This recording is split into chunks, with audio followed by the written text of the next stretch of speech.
As we conclude week 5, let's take a look at what we learned.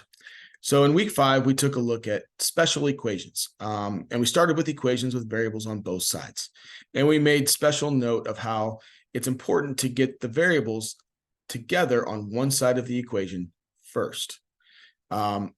Most times you'll end up with one solution, but there are times when you end up with other situations that happen, such as infinite solutions or no solutions.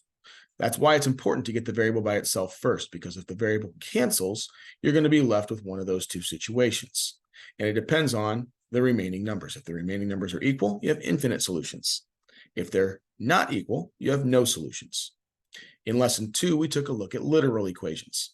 And we had literal equations that we had two or more variables that were part of the equation. And you wanted to solve for one of them.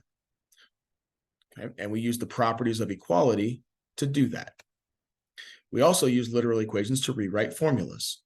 So in this example here, you look and see how you have C and R, and we wanted to, originally it was solved for C, and we wanted to change it so we could solve for R. And that's how we could, what we did with literal equations. We wrapped up the week by looking at absolute value equations and how absolute value is a number's distance from zero, and how with absolute value equations, they typically have two solutions. There are times when there are no solutions, and that's one thing you do have to look out for. So as we finish week 5, you should be preparing for your assessment, and then we'll move on to week 6. And that concludes week 5.